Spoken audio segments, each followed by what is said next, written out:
नमस्कार दोस्तों, good morning. जैसा कि आपने थंबनेल में देखा, ये जर्नी मेरे 22 साल की उम्र में 5 गवर्नमेंट एग्जाम क्रैक करने की जर्नी है। तो इस जर्नी में ये डिस्कस करेंगे मैंने कैसे without coaching 5 government exams crack किए, क्या क्या मैंने बुक्स को फॉलो किया, यूट्यूब से मदद ली, कौन सी बुक्स पढ़ी, कौन से टीचर्स को फॉलो किया, यूट्यूब पे से कैसे पढ़ाई करी, कहाँ से मैंने टेस्ट दिए, ये सब हम इस वीडियो में डिस्कस करेंगे। इस वीडियो में हम आपके लिए स्ट्रेटजी, मैं आपको अपनी स्ट्रेटजी भी बताऊंगा, आपको ये भी बताऊंगा कैसे आप भी बिना किसी कोचिंग के बहुत कम समय में गवर्नमेंट एग्जाम्स क्रैक कर सकते हैं। और इस वीडियो में लास्ट में हम आपके लिए कुछ सरप्राइज भी लाएं, तो उसके भी हम डिस्कस करेंगे।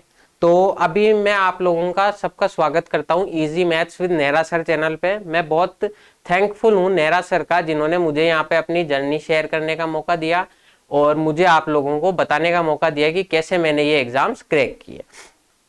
तो देखते हैं सबसे पहले कि मैंने क्या क्या एग्जाम क्रैक किए। तो एसएससी सीजीएल 2019 एग्जाम, इसका final result just final result बाकी है और लगभग संभावित है कि थोड़े दिनों में वो रिजल्ट भी आ जाएगा। हो सकता है आप ये वीडियो देखें तब तक रिजल्ट आ भी जाए। तो मैंने एसएससी सीजीएल एग्जाम पास किया है, एसएससी सीजीएल 2019 एग्जाम। इसमें मेरे नंबर हैं और उन नंबर्स की पीडीएफ भी मैं आपको प्रोवाइड करा दूंगा, और ये हमने उसके सबके स्क्रीनशॉट भी यहाँ पे प्रोवाइड कराए हैं, देखो। और एसएससी सीजीएल 2020 का एग्जाम, इसका भी मेंस लग चुका है, टीयर 3 लग चुका है, हमारी तरफ से पेपर हो जाएगा। और अभी तक के जो मार्क्स है एसएससी सीजीएल 2020 में, अभी तक 600 नंबर में से मेरे 522 नंबर है। तो इस हिसाब से ये मेरा एग्जाम अच्छी तरीके से पास हो जाएगा, बल्कि मुझे एक शानदार रैंक भी मिल जाएगी। लगभग संभावित तौर पर अभी तक के सर्वेस के अकॉर्डिंग मेरी एआईआर इस बार 500 के अंडर होगी। तो 2019 से 2020 में मैंने कैसे अपनी रैंक इंप्रूव की, नंबर इंप्रूव की, ये भी हम देखेंगे। एसएससी सीजीएल सीएचएसएल 2020 ये एग्जाम भी मेरा क्लियर है। इस एग्जाम में भी मेरे स्कोर 166 पॉइंट समथिंग है और कट ऑफ से बहुत ज्यादा है। तो मैंने कैसे ये एग्जाम क्रैक किए। आरआरबी एनटीपीसी ये एग्जाम अभी इसका मेंस लगना बाकी है, इसका प्री ही हुआ है, अभी तक मेंस हुआ ही नहीं, संभावित है थोड़े दिनों में हो जाएगा। ये एग्जाम भी मेरा क्लियर है। आरआरबी एलपीएन टेक्नीशियन एग्जाम 2018 का ये एग्जाम है, उस समय मैं कॉलेज में था और पहला एग्जाम यही है जो मैंने क्लियर किया। इसमें मैंने थोड़े दिन जॉब भी की थी, पर कुछ पर्सनल रीजंस और पढ़ाई की वजह से मेरे को यहाँ से रिजाइन देना पड़ा। तो अब मैं सीजीएल में जैसे ही रिजल्ट आ जाएगा, वहां ज्वाइनिंग आ जाएगी, तो मैं वहां ज्वाइन कर लूंगा। तो ये मैंने एग्जाम क्रैक की। इसके अलावा और भी कई सारे एग्जाम है जिनके रिजल्ट वेटिंग है, और इसके अलावा जैसे फेज 9 का और इनका एग्जाम है, इनके रिजल्ट वेटिंग है। ऐसे बहुत से एग्जाम है जो मैंने क्लियर कर रखे। तो मैंने कैसे किया, कौन सी स्ट्रेटजी थी, क्या टिप्स मैंने फॉलो की, क्या आप फॉलो करोगे, ये हम इस वीडियो में डिस्कस करेंगे। तो मैं आपको बता दूं, मेरा जन्म 2000 में हुआ था और अभी 2022 में मैंने 22 साल की एज में ये सारी एग्जाम पास किए। 2019 में मैंने ग्रेजुएशन अपनी कंप्लीट की जयपुर से ही। मैं जयपुर के पास एक छोटा सा कस्बा है फुलेरा, वहां का निवासी हूँ। आपको जान के खुशी होगी कि मैं भी हिंदी मीडियम का ही छात्र हूँ। ना कोई मैंने मतलब पहले कभी इंग्लिश इतनी ज्यादा पढ़ी थी, और तो मैंने कैसे ये एग्जाम पार किया, कैसे हिंदी मीडियम इंग्लिश मीडियम के हर्डल को पार किया बिना किसी कोचिंग, ये देखेंगे। और 2019 में मैंने मेरी ग्रेजुएशन बीएससी की थी और उसके बाद से ही मैंने तैयारी शुरू की थी। ग्रेजुएशन के फाइनल ईयर में 2018 से मैंने हल्की फुल्की तैयारी स्टार्ट की थी, और फिर ये 2018 का एग्जाम जो 2019 में लगा था ये लगभग, तो ये मैंने एग्जाम क्रैक किया था पहला। फिर सीजीएल 19, सीजीएल 20, सीएचएसएल 20, एनटीपीसी, ये सारे एग्जाम क्रैक किए। और अभी जैसे जैसे रिजल्ट आएगा और भी एग्जाम होंगे। तो मैं आपके सामने प्राउडली ये कह सकता हूँ बात कि अभी तक मैंने जितने सेंट्रल गवर्नमेंट के एग्जाम्स दिए हैं, क्योंकि मैंने सेंट्रल गवर्नमेंट की तैयारी की थी, तो वो सारे एग्जाम मेरे क्लियर है। मैंने इनके अलावा भी हाल फिलहाल कोई एग्जाम भी दिए नहीं है, जो दिए हैं उनका रिजल्ट वेटिंग है।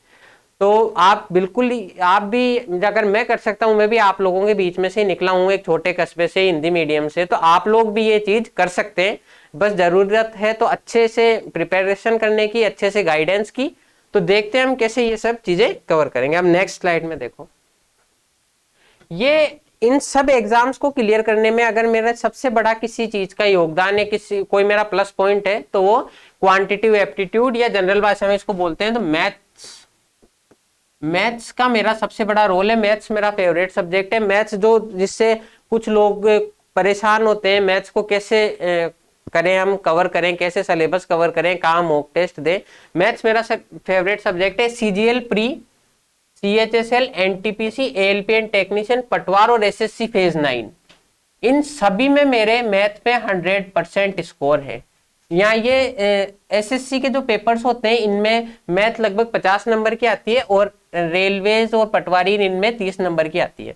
पटवारी का एग्जाम मेरा सीजीएल मेंस के साथ था, तो पास में सेंटर आने की वजह से मैं देने गया था, तैयारी नहीं की थी, पर वहां भी मेरे मैथ में 100% स्कोर था। तो इसमें मेरा कुछ 2-3 नंबर से सिलेक्शन रह गया था, लेकिन कोई बात नहीं, सीजीएल में हो गया है अपना। तो और इसके अलावा एसएससी सीजीएल मेंस 2019 में मेरा रो स्कोर 182.5 था 16 नवंबर की शिफ्ट में, तो वो one of the toughest shift थी। One of the toughest shift में मेरा 182.5 रो मार्क्स था आउट ऑफ 200, लगभग 90% मेरा स्कोर था इसमें, मोर देन 90%। तो ये नॉर्मलाइज होके मेरा स्कोर लगभग 233 नंबर बन गया है। इन सभी के मैंने यहाँ पे जो भी मेरे स्कोर कार्ड है वो डाले हैं, आप देख लीजिएगा, और इसकी पीडीएफ भी मैं आपको लिंक प्रोवाइड करवा दूंगा। और 2020 का जो सीजीएल मेंस है अभी उसका फाइनल रिजल्ट आना बाकी है, पर आंसर की से मैंने चेक किया है, मेरे 191 मार्क्स है। तो कैसे मैंने ये स्कोर किया, यही जर्नी आज हम डिस्कस करेंगे। और इस वीडियो तो लास्ट तक बने रहिए, देखिए कैसे हम आप लोग भी ये चीज कर सकते हो। ये मेरा एसएससी सीजीएल 2020 का स्कोर है। ये क्वांट सेक्शन में मेरे 50 आउट ऑफ 50 नंबर है। ये सीजीएल मेंस का स्कोर है, ये 522 अभी तक के टोटल मार्क्स है। ये सीएचएसएल का है, इसमें भी 50 आउट ऑफ 50 है। ये भी, ये फोटो 2 बार आ गई, ये इसमें साफ दिख रहा होगा। ये देखिए मेरे 233 मार्क्स है क्वांटिटिव एप्टीट्यूड में, और ये मेरा सीजीएल 19 का स्कोर कार्ड है। ये एनटीपीसी का स्कोर कार्ड है, इसमें नॉर्मलाइज्ड स्कोर है, और ये मेरा सिलेक्शन हुआ है जो है। और इसके अलावा एक एएलपी एंड टेक्नीशियन एग्जाम का पुराना हो गया था, तो इसका मेरे पास अभी स्कोर कार्ड अवेलेबल नहीं है, वो भी मैं देखूंगा, अगर मिला तो वो मैं आपको प्रोवाइड करवा दूंगा। अब हम देखो मैंने क्या किया था, इन सब एग्जाम्स के लिए मैंने प्रिपरेशन की थी एसएससी सीजीएल की। मैंने जब अपनी प्रिपरेशन स्टार्ट की थी तब एसएससी सीजीएल के लिए प्रिपेयर किया था। तो पहले हम देखते हैं एसएससी सीजीएल क्या है, क्या ये जो मतलब ये क्या एग्जाम है, कौन का एग्जाम कंडक्ट कराता है, कौन स्टेट लेवल, सेंट्रल लेवल, कैसे एग्जाम है, क्या जॉब्स प्रोवाइड कराता है, ये सब हम डिस्कस करेंगे। मतलब ये आपके लिए एक तरीके से आप कोई सा भी एग्जाम दो, लगभग इस वीडियो से आपको मदद मिलेगी। और खास तौर से जो एसएससी के एस्पिरेंट्स हैं उनको मैं हर चीज इस वीडियो के माध्यम से समझाना चाहूंगा। अब देखो मैंने तैयारी की थी एसएससी सीजीएल एग्जाम की। तो मैं जब ग्रेजुएशन कर रहा था फर्स्ट ईयर तक, तो मुझे पता भी नहीं था कि एसएससी क्या होता है, सीजीएल क्या होता है। फिर ग्रेजुएशन में मेरे दोस्तों ने मुझे बताया, तो उसके बाद से फिर मुझे इसमें इंटरेस्ट आया, मैंने इसमें कुछ सर्च किया और फिर मैंने अपनी प्रिपरेशन स्टार्ट की। तो एसएससी एक संस्था का नाम है, स्टाफ सिलेक्शन कमीशन नाम है। ये सेंट्रल गवर्नमेंट के ग्रुप बी के एग्जाम्स कंडक्ट कराते हैं, ग्रुप बी, ग्रुप सी के। इससे, और ये सीजीएल इसका ग्रेजुएट लेवल का एग्जाम है, कंबाइंड ग्रेजुएट लेवल, मतलब इससे एग्जाम को देने के लिए आपको ग्रेजुएशन की आवश्यकता है। और इसके अलावा ये 12th लेवल पे एग्जाम कराता है एसएससी सीएचएसएल, 10th लेवल पे 10th पास लोगों के लिए एग्जाम कराता है एसएससी एमटीएस, और पुलिस ऑर्गेनाइजेशंस में जाने के लिए एसएससी सीपीओ। ये सेंट्रल पुलिस ऑर्गेनाइजेशन एग्जाम है, central higher secondary level exam है, और ये मल्टी टैलेंटेड स्टाफ का, मल्टीटास्किंग स्टाफ का एग्जाम है। इसके अलावा ये जीडी, जेई ऐसे कई एग्जाम कंडक्ट कराता है। तो मैंने एसएससी सीजीएल के लिए प्रिपरेशन की थी। अब देखो एसएससी सीजीएल में होता क्या है, एसएससी सीजीएल आपको जॉब्स प्रोवाइड कराता है, लगभग इसमें 40 अलग अलग तरीके की पोस्ट्स आपको मिल सकती है, according to your marks, according to your preference, आपकी जो भी प्रेफरेंस है उसके अकॉर्डिंग मिल सकती है। तो इन 40 तरह की जॉब्स में आपके पास इनकम टैक्स डिपार्टमेंट में इंस्पेक्टर, जीएसटी डिपार्टमेंट में इंस्पेक्टर, डिफरेंट मिनिस्ट्रीज में एएसओ असिस्टेंट सेक्शन ऑफिसर, और सीएजी में डबलएओ, ऑडिटर, डिविजनल अकाउंटेंट, कस्टम में एग्जामिनर, पीओ, ऐसी डिफरेंट डिफरेंट जॉब्स प्रोवाइड कराता है। इसके बारे में हम आपको इन वीडियोस, इनके पोस्ट्स के बारे में भी वीडियोस में हम बाद में डिस्कस करेंगे। तो ये बहुत सारी एग्जाम्स आपको, एक ही एग्जाम से बहुत सारी जॉब्स प्रोवाइड कराता है। तो इसके लिए हमें क्या एक एग्जाम की तैयारी करनी है और इनमें से जो फिर आपको पसंद हो, बहुत शानदार जॉब्स है, मैंने भी देखा है, कुछ लोगों को मैं जानता भी हूं जो इन पोस्ट पे हैं और बहुत अच्छा आपका स्कोप है। अगर आप मान लो यूपीएससी की भी प्रिपरेशन करना चाहते हैं तो आप यहां से जा सकते हैं कि यहां से अगर आपका एग्जाम क्लियर हो जाएगा, आप सेल्फ इंडिपेंडेंट हो जाओगे, फिर उसके बाद में आप यूपीएससी की प्रिपरेशन भी कर सकते हो। खास तौर से मेरे जैसे लोग, जब मैंने ये तैयारी स्टार्ट की थी तो मैं 18 साल का था, मैं यूपीएससी दे भी नहीं सकता था। तो फिर मैंने सोचा कि यार क्यों ना अपन एक जॉब यहाँ से लेके फिर उसके बाद में कुछ देखते हैं। तो अभी मैं आप लोगों के सामने यहाँ एसएससी पास हूँ और अब देखते हैं आगे जर्नी में क्या होता है, यूपीएससी करते हैं या स्टेट पीसीएस करते हैं, कुछ भी जो होगा वो मैं आपको बता दूंगा। अभी हम हाल फिलहाल ये डिस्कस करते हैं। एसएससी सीजीएल एग्जाम में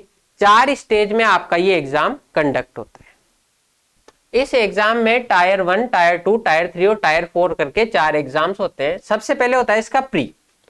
इसका प्री जो होता है वो आपका 1 घंटे का पेपर होता है और इसमें 200 नंबर का ये पेपर होता है और 100 क्वेश्चन आते हैं 4 अलग अलग सेक्शन से, वो भी हम देखेंगे। और ये जो एसएससी सीजीएल का प्री होता है यही एसएससी फेज 9 में होता है। इसमें केवल एक ही एग्जाम कंडक्ट होता है। सीएचएसएल में होता है, इसमें भी ऑब्जेक्टिव एक ही लगता है, फिर एक रिटर्न पेपर लगता है, वो भी बताऊंगा। और यही सीपीओ में होता है, फिर इसमें फिजिकल होता है, यही एमटीएस में होता है एग्जाम।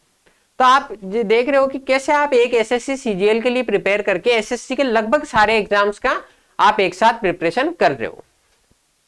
इसमें फिर टीयर 1 आप पास कर लेते हो, क्वालिफाई कर लेते हो, उसके बाद में टीयर 2 का मेंस का पेपर होता है। इसमें मैथ सेक्शन और इंग्लिश सेक्शन, इसके 200-200 नंबर के 2 पेपर होते हैं। इनमें प्रत्येक मतलब मैथ का एक पेपर और एक पेपर इंग्लिश का, तो ऐसे करके 2 टोटल पेपर होते हैं। 200 मार्क्स के इस पेपर को करने के लिए आपको 2 घंटे मिलते हैं। ये फिर उसके बाद में आपको टीयर 3 डिस्क्रिप्टिव एग्जाम देना पड़ता है जो 100 मार्क्स का होता है 1 घंटे का। इसमें आपके सामने 2 क्वेश्चन होते हैं केवल। ये दोनों एग्जाम आपके प्री और मेंस ऑनलाइन होते हैं कंप्यूटर पे। और ये जो डिस्क्रिप्टिव होता है ये पेन एंड पेपर से होता है आपका। इसमें आपको 2 क्वेश्चन आएंगे, ऐसे लेटर ऐसा आपको लिखना पड़ता है। उसके बाद में टायर 4 पे सीपीटी डीईएसटी होता है। सिंपल भाषा में बोले तो कंप्यूटर टेस्ट और टाइपिंग टेस्ट। तो ये आपके हर एग्जाम हर जॉब के लिए जरूरी नहीं है कि आप सीपीटी हर जॉब के लिए दो, वो अलग अलग जॉब्स का क्राइटेरिया होता है। तो आप जिस जॉब जो आप चाहते हो तो उस जॉब के लिए आप दे भी सकते हो, और अगर आप उस जॉब में नीड नहीं है तो फिर आप इसको स्किप भी कर सकते हो। तो इसमें देखो 200 नंबर यहां से और 200, 200, 400 और एक 700, 700 नंबर में से आपकी टोटल मेरिट बनती है। इस 700 नंबर में से आप कितने नंबर स्कोर करते हो या आपकी रैंक डिसाइड करते हैं, और रैंक के अकॉर्डिंग आपको चॉइस भरने का मौका मिलता है डीवी के समय कि आप कौन सा जॉब लेना चाहते हो, और उस रैंक के अकॉर्डिंग ही आपको जॉब मिलती है। तो इस तरीके से आपको अगर इसमें सिलेक्शन लेना है तो इन 700 में से नंबर आपको लाने पड़ेंगे। जितने मैक्सिमम नंबर लाओगे उतनी अच्छी आपकी रैंक होगी। तो ये इसका मोटा मोटा एक ओवरव्यू है। अब इसके बाद में हम देखते हैं इसके प्रीलिमिनरी एग्जाम या प्री एग्जाम में क्या क्या आपसे पूछा जाता है। तो इसके प्री एग्जाम में जो 100 क्वेश्चन होते हैं और 200 मार्क्स का ये पेपर होता है, ये आपके 4 सेक्शन में होता है।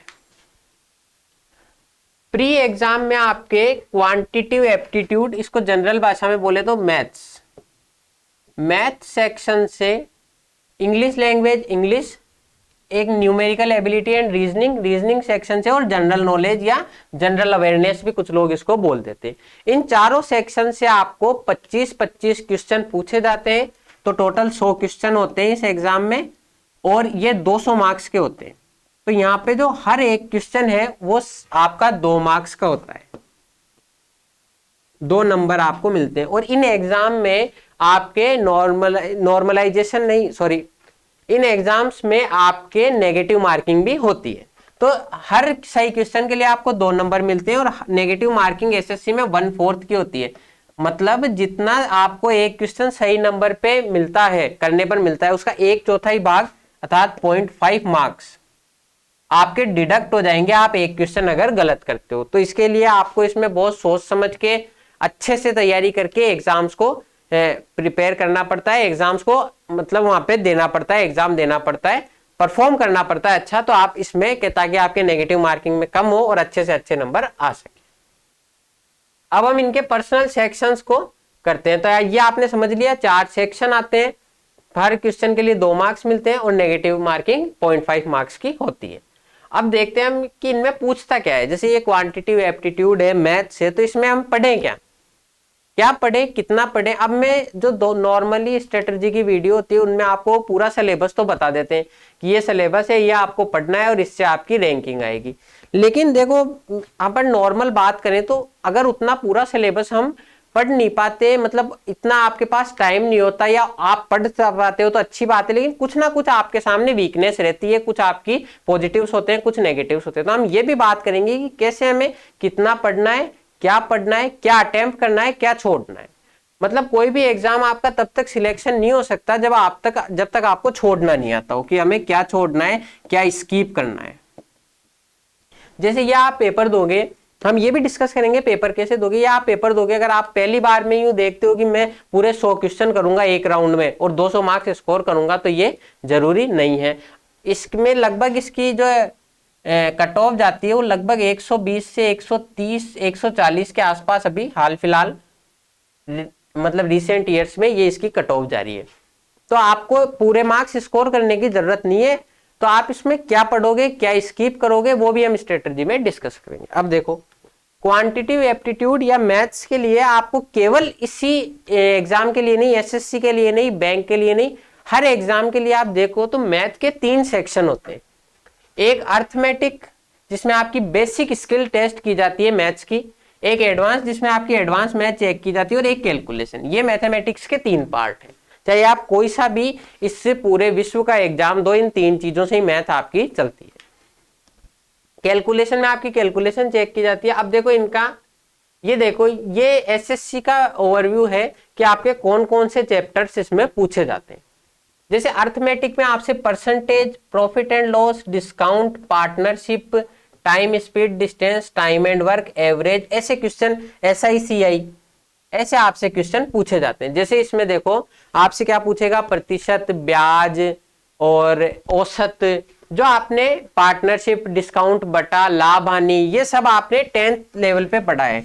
SSC CGL का कोई बहुत कठिन एग्जाम नहीं होता, इसमें सिर्फ आपके 10th लेवल तक के क्वेश्चन पूछे जाते हैं।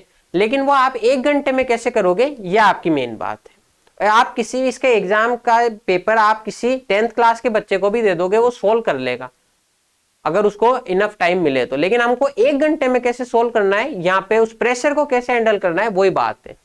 तो आपसे अर्थमेटिक में ये चीजें पूछता है। एडवांस के अंदर आपसे ट्रिग्नोमेट्री, मेंसुरेशन, क्षेत्रमिति बोलते हैं इसको, अलजेब्रा, बीजगणित, ज्योमेट्री, ऐसे क्वेश्चंस, ऐसे आपसे टॉपिक्स पूछता है। और कैलकुलेशन में आपसे LCM, SCF, सिंप्लीफिकेशन, ऐसे टॉपिक्स पूछता है। तो ये सब हम टॉपिक्स डीप में पढ़ेंगे, सब कुछ करेंगे। आप बस वीडियो देखे रहिए, फॉलो कीजिए।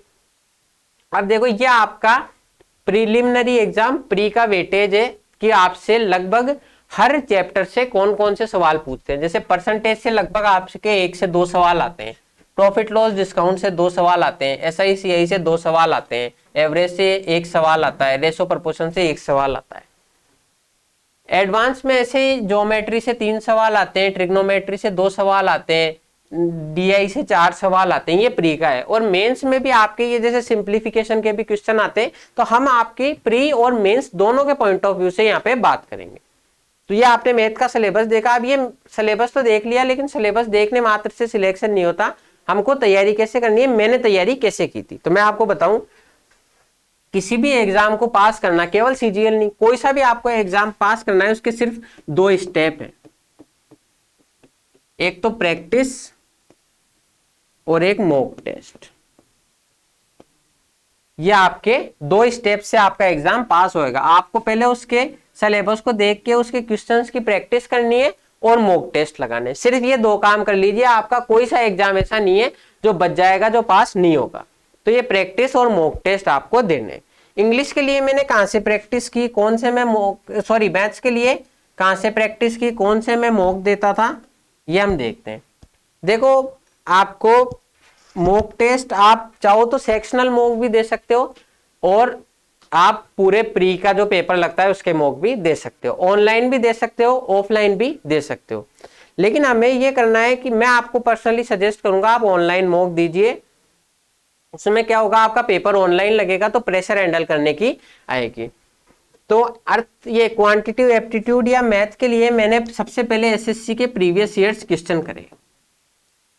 आपको भी मैं यही राय दूंगा कि आप सबसे पहले कोई सा भी एग्जाम दो, उसके प्रीवियस ईयर्स के पेपर लो, उसमें से देखो कैसे क्वेश्चन आ रहे हैं और उन क्वेश्चन को हम कैसे तैयार कर सकते हैं। तो इसके प्रीवियस ईयर्स के लिए आपके किरण पब्लिकेशन की एक बुक आती है previous years, Rakesh Yadav sir की 7300 प्लस आती है।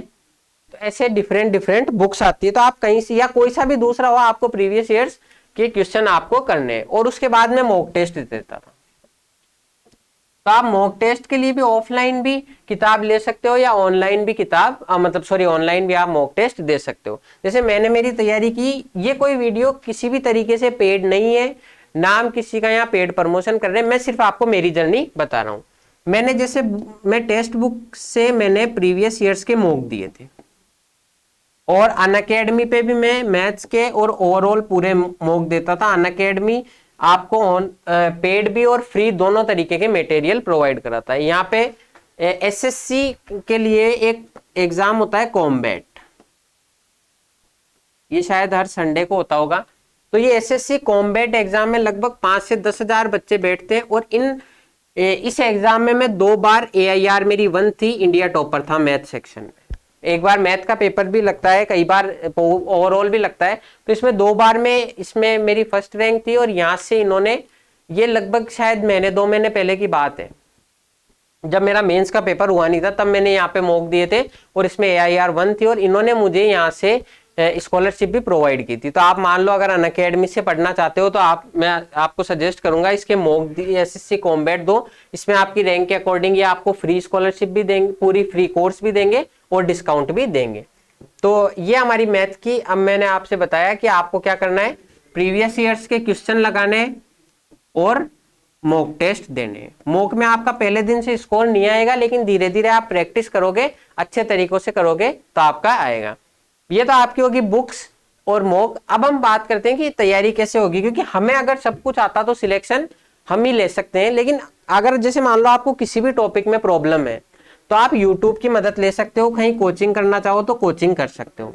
तो यूट्यूब पे आपके पास बहुत सारा मटेरियल है। जैसे मैंने मेरी तैयारी की थी, तो मैं यूट्यूब पे नेहरा सर,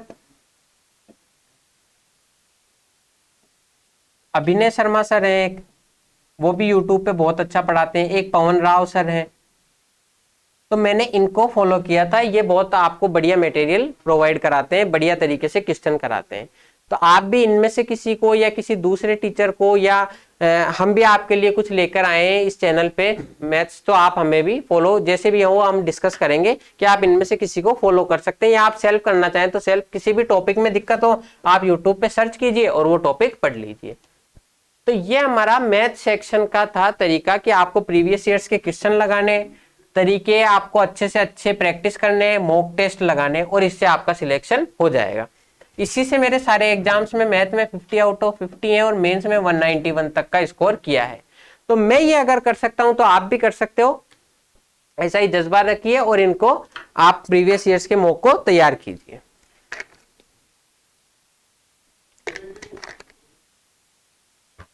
अब ये तो आपकी बात होगी क्वांट सेक्शन की, मैथ की।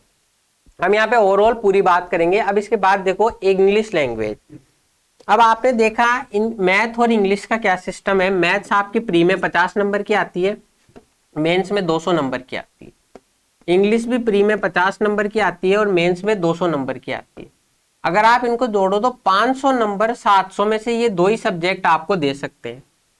तो मैं आपको रेकमेंड करूंगा कि आप पहले इन सब्जेक्ट पे फोकस कीजिए। प्री की, मेंस की अलग अलग लेवल पे तैयारी मत कीजिए, एक साथ अच्छे से तैयारी कीजिए और इन 500 में से मैक्सिमम नंबर स्कोर करने की कोशिश कीजिए। बाकी भी पढ़िए, वो भी हम स्ट्रेटेजी डिस्कस करेंगे। तो ये दोनों सब्जेक्ट आपके मोस्ट इंपॉर्टेंट हैं। आप पहले इनको कीजिए, साथ में कीजिए, लेकिन इनको अच्छे से कंप्लीट कीजिए। अब इंग्लिश में मैं आपको स्ट्रेटेजी बताता हूं। इंग्लिश की क्या मेरी स्ट्रेटजी थी? इंग्लिश में क्या होता है, देखो इंग्लिश लैंग्वेज की या किसी भी लैंग्वेज की आपको अगर नॉलेज चाहिए तो उसके 3 स्टेप है, 3 उसके वे हैं। एक तो आपको ग्रामर आनी चाहिए, वोकेबलरी आनी चाहिए और कॉम्प्रिहेंशन आनी चाहिए। ग्रामर में आपसे ये टॉपिक्स आपसे एसएससी में पूछे जाते हैं, fill in the blank, error spotting, parajumble, active passive, sentence correction, ये टॉपिक है। लेकिन ये नहीं आप ग्रामर में पढ़ोगे क्या, ये हम देखते हैं। ग्रामर में क्या आपसे नॉर्मली जो हमने 10th तक पढ़ा है, टेंस हो गए, active voice, passive voice, direct indirect, noun pronoun, ये पूछे जाते हैं। तो इनके लिए आप कोई भी अच्छी सी बुक, आप चाहो तो एक केडी कैंपस की बुक आती है वो पढ़ सकते हो, प्लिंथ टू पैरामाउंट आती है, या किसी भी आप दूसरे पब्लिकेशन की जो आपको अच्छी लगे ग्रामर की एक अच्छी सी बुक कर लीजिए। और इसके बाद में आप वही प्रीवियस ईयर्स के क्वेश्चन कीजिए, अच्छे से प्रैक्टिस कीजिए, मॉक दीजिए। वोकेबलरी में क्या सिस्टम है, वोकेबलरी देखो आपकी एक दिन में किसी भी सब्जेक्ट की वोकेबलरी बिल्ड नहीं होगी। हिंदी की भी हमको वोकेबलरी बिल्ड करने में टाइम लगा है, और इंग्लिश मीडियम से हम है नहीं, तो इंग्लिश की हमारी वोकेबलरी वीक है। तो मैं वोकेबलरी के लिए क्या करता था, एक बुक आती है रूट वर्ड्स की, अलग अलग पब्लिकेशन की है, मदर्स एजुकेशन आपके पब्लिकेशन की भी है, दूसरे वर्ड्स की भी, दूसरे पब्लिकेशंस की भी है। तो आप कहीं से भी रूट वर्ड्स की सहायता से अगर याद करोगे तो इससे आपको अच्छे से याद होंगे क्वेश्चन, और आप धीरे धीरे वर्ड्स याद करने लग जाओगे। और ये रटने नहीं है, मैं आपको बताऊं कैसे करता था। मैं डेली के 10 वर्ड्स नए रूट वर्ड से याद करता था, फिर उनको कॉपी में लिख लेता था। अगले दिन ये 10 वर्ड पढ़ता था और नए 10 वर्ड पढ़ता था। ऐसे करते करते करते मैंने लगभग एसएससी के पॉइंट ऑफ व्यू से 4 से 5,000 वर्ड्स मैंने तैयार कर लिए थे। तो इतना आपका एक सफिशिएंट है, और धीरे धीरे और भी आगे आप बढ़ सकते हो। तो आप क्या रूट वर्ड्स की सहायता से याद करो। और एक क्या करता था, मॉक जरूरी है सबसे। तो मैं क्या करता था, मॉक एग्जाम देता था, और मॉक टेस्ट में जो भी मेरा नया वर्ड आया, जिसमें भी मेरे को डिफिकल्टी आई, वो मैं एक कॉपी में नोट डाउन कर लेता था। तो अभी भी मेरे पास 3-4 कॉपियां हैं जिनमें रूट वर्ड्स और मॉक टेस्ट में जो मेरे नए नए वर्ड्स आए वो थे। तो मैं वो ही डेली 5-10 वर्ड्स याद करता रहता था। और समय लगेगा, लेकिन आप एक दिन ये कवर कर लोगे। एक पार्ट है कॉम्प्रिहेंशन। कॉम्प्रिहेंशन कुछ नहीं होता, बेसिकली आपकी एक इंग्लिश लैंग्वेज की समझ होती है। कॉम्प्रिहेंशन से आपके क्लोज टेस्ट पैसेज आते हैं। तो कॉम्प्रिहेंशन इंप्रूव करने का एक तरीका है, आप इंग्लिश ज्यादा से ज्यादा पढ़िए। शुरू में आपको इंटरेस्ट नहीं आएगा, आप हिंदी मीडियम के छात्र हो सकता है आए तो बहुत अच्छी बात है। तो आपको क्या करना है, धीरे धीरे पढ़नी है। उसके लिए आप न्यूज़पेपर पढ़ सकते हो, नोवेल पढ़ सकते हो, कोई भी आप दूसरी चीज फॉलो कर सकते हो। नेट पे आप पढ़ते हो तो नेट पे कोई आर्टिकल पढ़ सकते हो। तो आप इस तरीके से कॉम्प्रिहेंशन पढ़ के आप इंग्लिश की समझ डेवलप कीजिए, क्योंकि एट द एंड आपको समझ अच्छी होनी चाहिए इंग्लिश की। उसमें क्या होगा, वहां पे आपको जो अपने साथ क्या होता है हिंदी मीडियम वाले, क्या ये चीज फील आ रही है, ये अच्छा लग रहा है, तो यही टॉपिक होगा। तो जैसे जैसे आपकी यही आंसर होएगा, यही कॉम्प्रिहेंशन अगर आपने सही से किया है तो वो आपकी समझ विकसित हो जाएगी और आप इजी वे में इनको कर लोगे। जैसे हमने ये देखा, ग्रामर से ये पोर्शन आता है। वोकेबलरी में one word, spelling error, synonym, antonym, idiom phrases, ये टॉपिक पूछे जाते हैं। तो आपको क्या करना है, जैसे आपने रूट वर्ड से पढ़ोगे तो वहां पे साथ के साथ आपके एंटोनिम और सिनोनिम तैयार हो जाएंगे। उन किताबों में साथ साथ लिखे हुए रहते हैं। तो एंटोनिम, सिनोनिम, वन वर्ड्स भी आपको धीरे धीरे याद हो जाएंगे वो डेफिनेशन से समझोगे तो। और ईडीएम फ्रेजेस के लिए आप बुक खरीद लीजिए, और वहां से वही आपको कुछ नहीं करना, 10 वर्ड्स डेली के करने, और धीरे धीरे आपके ईडीएम फ्रेजेस भी तैयार हो जाएंगे। तो आप ऐसे धीरे धीरे करते हुए आगे बढ़ोगे तो एक दिन अच्छा मुकाम पालोगे। कॉम्प्रिहेंशन में आपके क्लोज टेस्ट या पैसेज आता है, पैसेज की प्रैक्टिस कीजिए, मॉक टेस्ट दीजिए, और इस तरीके से आपकी इंग्लिश भी तैयार हो जाएगी। तो हमने बात कर ली मैथ्स की, इंग्लिश की। अब हम बात करते हैं रीजनिंग की। मेरे अकॉर्डिंग आप पूछो तो एसएससी का सबसे इजीएस्ट कोई टॉपिक है, कोई सब्जेक्ट है तो वो रीजनिंग है। रीजनिंग में आपने देखा होगा वही कि इसमें आपके टॉपिक आते हैं, रिश्तों के टॉपिक्स आते हैं, ब्लड रिलेशन, और ये सारे टॉपिक्स आते हैं। मतलब बेसिकली अगर आपकी थोड़ी सी बेसिक नॉलेज सही है तो आप रीजनिंग को अच्छे से कर सकते हो। रीजनिंग में ये टॉपिक देखो, analogy, blood relation, classification, coding decoding, syllogism, missing number, ये इनके वेटेज भी यहाँ पे दिए हुए हैं। तो ये आपको रीजनिंग के लिए ये सबसे इजी मैं मानता हूँ। इसके लिए आपको कुछ नहीं करना, एक बार अच्छे से इन टॉपिक्स को पढ़ लीजिए, किसी भी बुक से, यूट्यूब से पढ़ लीजिए, और फिर उसके बाद में आपने एक बार इनको पढ़ लिया है, अच्छे से प्रैक्टिस कर लीजिए और मॉक टेस्ट दीजिए बस। इसमें आपको कुछ एडिशनल करने की जरूरत नहीं है, एक बार इनको अच्छे से पढ़ लो, मॉक टेस्ट दीजिए, पता कीजिए कहाँ कमी है और उस कमी को सुधार कीजिए। तो इसमें मेरे भी रीजनिंग में 45 प्लस नंबर है, 45 के आसपास होंगे शायद, मेरे को इतना ध्यान नहीं है रीजनिंग का। तो 45 के आसपास नंबर हैं, तो ये एक अच्छा नंबर है 50 में से। तो आपको कुछ भी नहीं करना है, एक बार इनको अच्छे से पढ़ लीजिए सभी टॉपिक्स को। ये देखिए नॉन वर्बल रीजनिंग के भी टॉपिक है, काउंटिंग फिगर्स है, छुपी हुई आकृतियां, एम्बेडेड फिगर्स, पैटर्न कंप्लीशन, ये आपको अच्छे से पढ़ना है एक बार और फिर इनके मॉक लगाने। रीजनिंग आपकी इतने से में तैयार हो जाएगी, सिर्फ पढ़िए और मॉक लगाइए। इसके बाद आता है जनरल नॉलेज या जनरल अवेयरनेस। देखो ये टॉपिक अब आपके हमने देखा कि 700 में से डिस्क्रिप्टिव को जाने दीजिए, प्री और मेंस के 600 नंबर में से अपन डिस्कस करते हैं, 250 की मैथ्स होगी, 250 की इंग्लिश होगी, 50 नंबर का आपका रीजनिंग हो गया और 50 नंबर की जीके होगी। ये आपका मार्क्स का पॉइंट ऑफ व्यू है। लेकिन आपको ऐसे नहीं करना कि केवल इन दोनों को ही फोकस करो, क्योंकि अगर प्री एग्जाम पास नहीं हुआ तो आप मेंस दे भी नहीं पाओगे। तो हमें चारों चीजों को साथ लेके चलना है। अब मैं आपको क्या कह रहा हूं, जनरल नॉलेज में आपको क्या करना है, आपके देखो स्टैटिक का पोर्शन आता है, एक तो स्टैटिक जीके आती है, एक करंट अफेयर्स आते हैं और एक सब्जेक्ट की आती है जीके में। तो आपको क्या करना है, देखो स्टैटिक में आपसे क्या पूछे जाते हैं, ये इसका ओवरव्यू है एक, कि सब्जेक्ट में आपसे geography, history, economy, politics, science ये पूछे जाते हैं। इनके आपको क्या करना है, सबसे अच्छा तरीका है आप लुसिएंट उठा लीजिए या किसी के प्रीवियस ईयर्स की बुक उठा लीजिए। मतलब आपको सबसे बढ़िया है इन सब्जेक्ट्स के लिए, या तो लुसिएंट से भी प्रीवियस ईयर्स कवर हो जाएंगे, या केवल एसएससी के अभी के सालों में प्रीवियस ईयर्स में जो पूछे हुए क्वेश्चन है वो कर लीजिए, ये सब्जेक्ट्स के लिए बहुत है। स्टैटिक जीके आपको याद करनी है, इसका कोई तरीका नहीं है, कोई ट्रिक से याद करना चाहो ट्रिक से कर लो, वैसे करना चाहो वैसे कर लो। और करंट अफेयर्स लास्ट के 6 मंथ्स के आपको याद करने हैं। तो लास्ट के 6 मंथ्स के आपको करंट अफेयर यहां से याद करने, चाहे आप इनको न्यूज़पेपर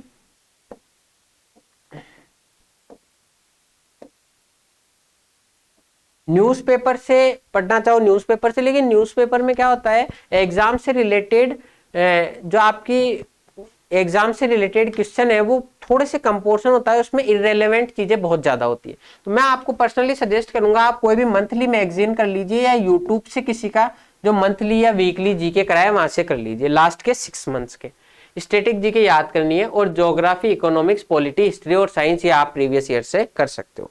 अब मैं देखो एक चीज बता रहा हूं, मैंने आपको पूरा सिलेबस बता दिया और मैं आपको आराम से कह दूं पूरा पढ़ लीजिए तो आपका सिलेक्शन हो जाएगा, ये चीज सही है। और पूरा पढ़ सकते हो तो पढ़ लीजिए। लेकिन देखो होता क्या है, जैसे मैं मेरी बात बताऊं, मैं साइंस से था तो मुझे थोड़ी सी जीके में प्रॉब्लम आती थी, इंटरेस्ट नहीं आता था पढ़ने के लिए। हमेशा ये लगता था कि यार मैथ इंग्लिश तो फिर भी ठीक है पढ़ लेते हैं, रीजनिंग पढ़ लेते हैं, जीके में थोड़ा सा इंटरेस्ट कम आता था। इसीलिए मेरे 2019 में थोड़े से कम नंबर रह गए थे। पास हो गया था मेरा अच्छे से, लेकिन फिर भी थोड़े से कम नंबर। तो मैं आपको क्या राय दूंगा, आप प्रीवियस ईयर्स या तो किसी किताब से या इससे कर लीजिए, लेकिन सबसे पहले आपके जो प्री में जो ब्रेकअप है उसमें मैथ के 50, इंग्लिश के 50 और रीजनिंग के 50, इन 50 में से आप 150 में से मैक्सिमम स्कोर कर सकते हो। और ये जो जीके है ना, आप इसमें बहुत ज्यादा पढ़ के भी इसमें लगभग आप एवरेज स्कोर देखो तो 25 से 35 नंबर ही रहता है इनमें, जबकि आप 50 में से 50 लगभग तीनों में स्कोर कर सकते हो। 50 भी नहीं तो मोर देन 90% स्कोर तीनों में कर सकते हो, लेकिन यहाँ ऐसा नहीं है।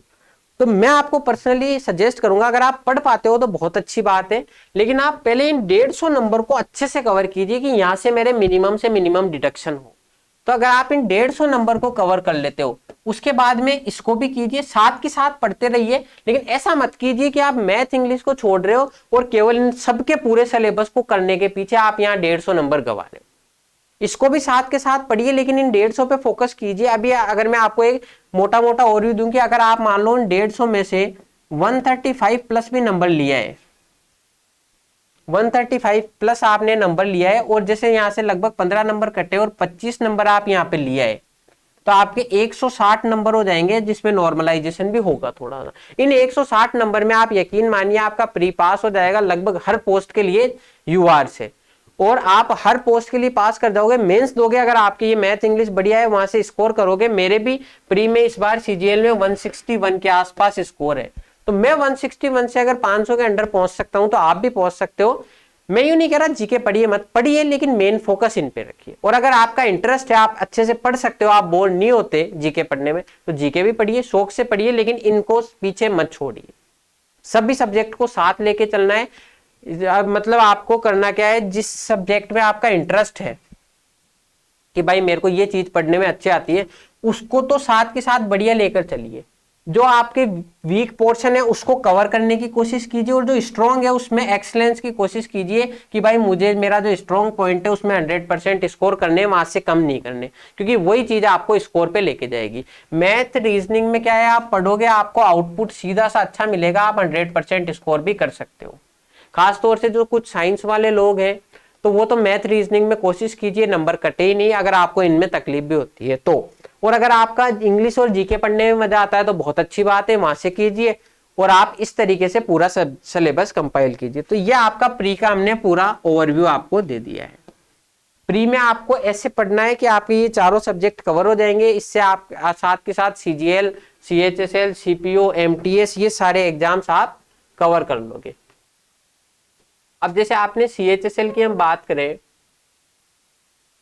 तो ये यहाँ पे आपके सीएचएसएल में प्री ये लगेगा, उसके बाद डिस्क्रिप्टिव लगेगा। डिस्क्रिप्टिव के लिए आपको मेंस के साथ टाइप मिलेगा, कहीं यूट्यूब से पढ़िए, निबंध और ऐसे तैयार कर लीजिएगा आप। बस इस 100 नंबर में से आपके ठीक ठाक अच्छे नंबर आ जाएंगे, भाषा पे आपकी पकड़ अच्छी है तो उसके लिए हम कभी डिटेल्ड में बात करेंगे। तो आपके ये सीपीओ एमटीएस सारे एग्जाम क्लियर हो जाएंगे अगर आपने ये प्री का सही से कर लिया तो। अब उसके बाद में ये हमने बात की कि प्री को आपको कैसे करना है। इंग्लिश के लिए मैंने आपको बुक्स भी बताई है, यूट्यूब चैनल भी मैं आपको जीके के लिए भी बता देता हूँ। अनअकैडमी पे भी टीचर हैं, बहुत सारे टीचर हैं। मैं पर्सनली किसी को रेकमेंड नहीं करूंगा, कोई भी टीचर जो आपको प्रीवियस ईयर्स करा रहा है इन सब्जेक्ट्स के लिए, सॉरी ये आपका जीके का पोर्शन है, हाँ, तो इनके लिए आपको कोई भी टीचर जो प्रीवियस ईयर्स करा रहा है वहां से आप कीजिए। और स्टैटिक और जीके आप यूट्यूब से पढ़ना चाहें यूट्यूब से, बुक से पढ़ना चाहें बुक से, लूसेंट से पढ़ना चाहें कहीं से भी पढ़ लीजिए, और इस तरीके से आप कवर कर लीजिए। अब ये जो आपके ये पूरा हो गया, उसके बाद हम मेंस की बात करते हैं। मेंस में आपके 100 क्वेश्चन आएंगे, 200 मार्क्स के 2 घंटे में क्वांटिटिव एप्टीट्यूड के, और इंग्लिश लैंग्वेज के आपके 200 क्वेश्चन आएंगे 200 मार्क्स में 2 घंटे के। तो आपको इस तरीके से प्रैक्टिस करनी है कि ये दोनों भी हो जाए। जैसे यहाँ मैं आपको एक चीज बताना भूल गया, मैं क्वांट में मैं कैसे प्रैक्टिस करता था प्रीवियस ईयर्स, और ये मैं डेली के 100 क्वेश्चन लेके चलता था। राकेश यादव सर की 7300 प्लस बुक थी मेरे पास, तो उससे मैं प्रीवियस ईयर्स करता था। उसमें लगभग अभी की डेट में 10,000 के आसपास सवाल आते हैं। तो आप ये 10,000 देके घबराइए मत कि वो होगी कैसे, बहुत मोटी सी किताब आती है। मैं क्या करता था, डेली के 100 क्वेश्चन लेके चलता था। अब 100 क्वेश्चन ही क्यों लेके चलता था, क्योंकि मुझे पता था मेरे साथ मेंस में 100 क्वेश्चन आएंगे ही। तो ये 100 क्वेश्चन में डेली प्रैक्टिस करता था कि मैं मेंस में 100 क्वेश्चन करते करते थकूं नहीं। धीरे धीरे ये प्रैक्टिस बढ़ भी जाती है। मैंने लगभग लास्ट में अभी मेंस देते टाइम में डेली लगभग 250 से 300 सवाल करता था मैथ के, क्योंकि जो आपका स्ट्रॉन्ग पोर्शन है उसको और ज्यादा स्ट्रॉन्ग करने की आपको कोशिश करनी चाहिए। तो आप धीरे धीरे बढ़ाइए। अभी आपसे 100 क्वेश्चन नहीं भी हो रहे तो 50 से शुरू करो, पर कुछ तो करो। आप सिर्फ थोड़ा बहुत भी कर रहे हो तो आप बहुत से लोगों से आगे जा रहे हो जो कुछ ही नहीं कर रहे। तो आप 100 क्वेश्चन से मैं पर्सनली सजेस्ट करूंगा 100 क्वेश्चन कीजिए। शुरू में हो सकता है आपको 2 घंटे लगे, ये 2 घंटे से घटते घटते एक दिन आपके 1 घंटे पे आ जाएगा, जब आपके बहुत शानदार तैयारी हो जाएगी। तो आपको क्या करना है, प्रैक्टिस करनी है 100 क्वेश्चन की डेली। आपकी अपने हिसाब से एडजस्ट कर सकते हो। किसी को इंग्लिश में बहुत ज्यादा मजा आ रहा है तो आप इंग्लिश पढ़िए, ये 100 की जगह 60 कर दीजिए, 70 कर दीजिए, धीरे धीरे बढ़ाते जाइए। इंग्लिश में भी मैं ऐसे ही 10-10, 20-20 करते करते वर्ड्स याद कर लेता था डेली के, अलग अलग टॉपिक से इडियम्स कर लेता था और ग्रामर का कर लेता था। आपको तैयारी उसी लेवल पे करनी है कि आपका मेंस किस हिसाब से होएगा, प्री किस हिसाब से होएगा।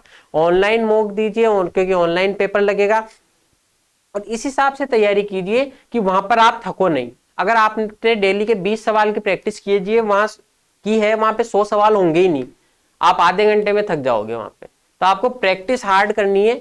वो एक कहते भी है ना कि आप किसी जंग के लिए तैयारी कर रहे हो तो जितना यहाँ पसीना बहाओगे ना तो वहां उतना कम खून बहेगा।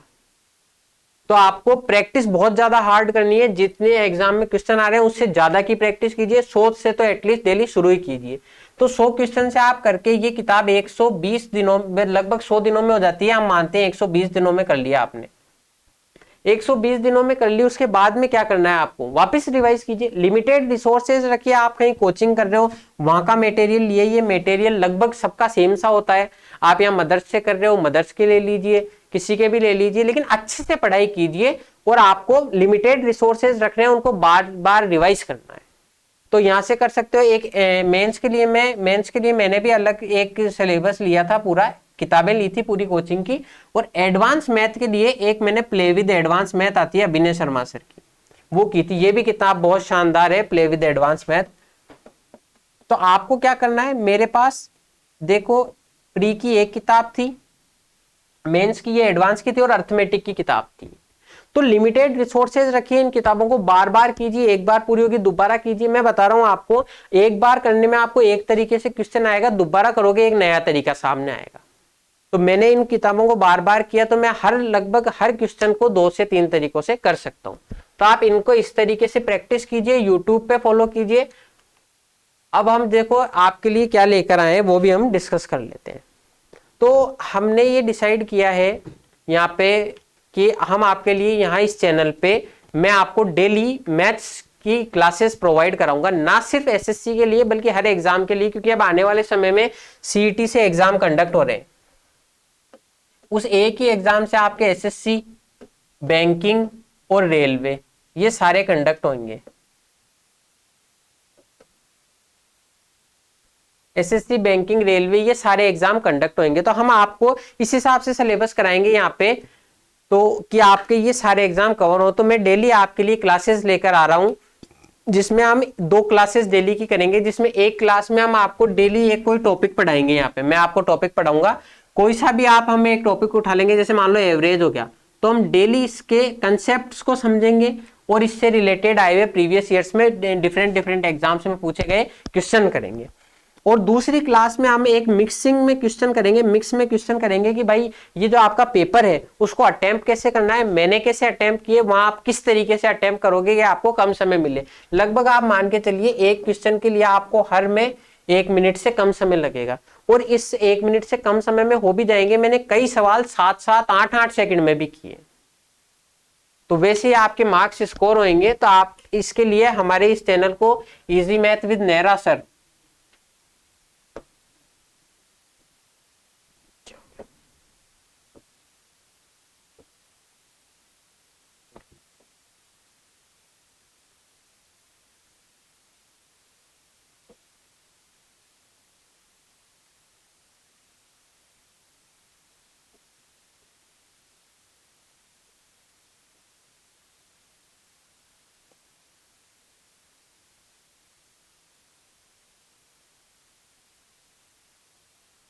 Easy maths with Nehra sir, इस चैनल को सब्सक्राइब कर लीजिए और हमारे वीडियोस से जुड़िए। मैं आपको गारंटी देता हूं, मैं आपको बहुत शानदार कंसेप्ट से कराऊंगा। मैं भी आप लोगों के बीच में से निकला हुआ हूं, मुझे पता है कौन से स्ट्रगल आप फेस कर रहे हो ऑनलाइन से पढ़ते हुए, और मैं उन सभी को दूर करने की कोशिश करूंगा। हम आपके सजेशन भी लेंगे कहाँ कमी रह रही है, और उनसे इंप्रूवमेंट करते जाएंगे। जैसे जैसे जिसको पर्सनल नीड होगी हम वैसे उस हिसाब से चीजें एडजस्ट कर देंगे। तो आपको देखो मैंने आपको पूरी चीजें बता दी है। आप ऑनलाइन पढ़ना चाहते हो हमारे चैनल से पढ़ लीजिए, यूट्यूब में किसी दूसरे से पढ़िए, अच्छे टीचर से पढ़िए, लेकिन जो आपको ऐसे कराए। केवल इजी पढ़ा रहा हो उससे मत पढ़िए, क्योंकि इजी से सिलेक्शन कभी नहीं होता। अगर आपको सब चीज एक बार में समझ में आ रही है तो यकीन मानिए टीचर आपको अच्छा नहीं पढ़ा। धीरे धीरे समझ में आएगी। कुछ चीज हो सकता है एक बार में आ जाए, कुछ 2 बार में भी समझ में आएगी, लेकिन रेगुलर रहिए। ऐसा पढ़िए जो एग्जाम में पूछा जाता है, इजी मत पढ़िए। एग्जाम में जो पूछा जा रहा है वो पढ़िए, उसकी प्रैक्टिस कीजिए। तो आप हमारे चैनल को लाइक कीजिए, सब्सक्राइब कीजिए और इससे जुड़े रहिए, ताकि हम आपको इसमें सारी चीजें कवर कराएंगे। अब जो भी मेरे दोस्त आरआरबी का एग्जाम दे रहे हैं रेलवे का, उनके लिए भी मैं यहाँ पे लेके आया हूँ कि रेलवे क्या करती है। मैंने रेलवे के 2 एग्जाम्स क्लियर किए, एनटीपीसी और टेक्निकल का, ये 2 ही एग्जाम मैंने भरे थे। तो ये आपके आरआरबी में क्या पूछा जाता है, जैसे आरआरबी में आपके जो 100 नंबर का पेपर होता है ना, उसमें 30 मार्क्स की आपकी मैथ होती है, 30 मार्क्स की रीजनिंग होती है और 40 मार्क्स की जीके होती है।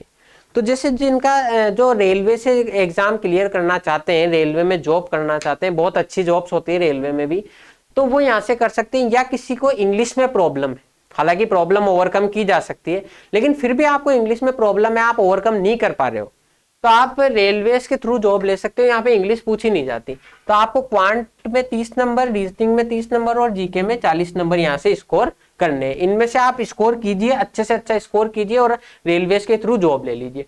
हम इन तीनों की स्ट्रेटेजी डिस्कस कर चुके हैं। क्वांट में आपको प्रीवियस ईयर्स करने, मॉक लगाने, प्रैक्टिस करनी है। रीजनिंग में वही एक बार अच्छे से पढ़िए, मॉक लगाइए। जीके में अच्छे से पढ़िए, मॉक लगाइए। बस सिम हर एग्जाम को क्लियर करने की ये दो ही स्टेप है, प्रैक्टिस और मॉक टेस्ट।